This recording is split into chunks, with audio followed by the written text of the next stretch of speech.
பிரான்சின் பொபினியில் ஆவணங்கள் இல்லாத நூற்றுக்கணக்கான வெளிநாட்டினரை மிக மோசமான வீடுகளில் தங்க வைத்து வாடகை வசூலித்த வீட்டு உரிமையாளர்களுக்கு எதிரான வழக்கு நீதிமன்ற விசாரணைக்கு வந்துள்ளது.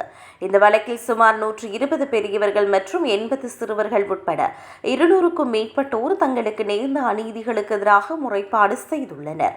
இதில் பாதிக்கப்பட்ட வெளிநாட்டு குடும்பங்களின் நிலையை வழக்கறிஞர்கள் நீதிமன்றில் விவரித்தனர்.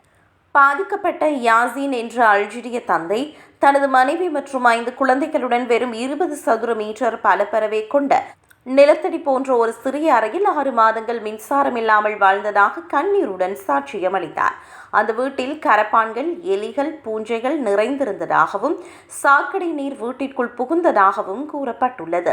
100% ஈரப்பதம் கொண்ட அந்த வீட்டில் வாழ்ந்தால் தன் குழந்தைகளுக்கு கடுமையான தோல் நோய் மற்றும் மன உளைச்சல் ஏற்பட்டதாகவும் அவர் கூறினார். சட்டப்பூர்வ குடியிருப்பு ஆவணங்கள் இல்லாத அகதிகள் வெளியில் வீடு ஒன்று கிடைக்காத நிலையை பயன்படுத்தி பல நிறுவனங்களை நடத்தும் உரிமையாளர்கள் குழு ஒன்று மனித தன்மையற்ற முறையில் இவர்களை சுரண்டி அதிக வாடகை வசூலித்துள்ளமை தெரிய வந்துள்ளது. நாட்டை விட்டு வெளியேற்றப்படுவோம் என்ற பயத்தில் இந்த மக்கள் முறைப்பாடு செய்வதற்கு தயங்குகின்றனர். தற்போது இந்த கும்பல் மக்களின் பலவீனத்தை பயன்படுத்தி சித்திரவதை செய்ததாக குற்றம் சாட்டப்பட்டு நீதிமன்றத்தில் நிறுத்தப்பட்டுள்ளது.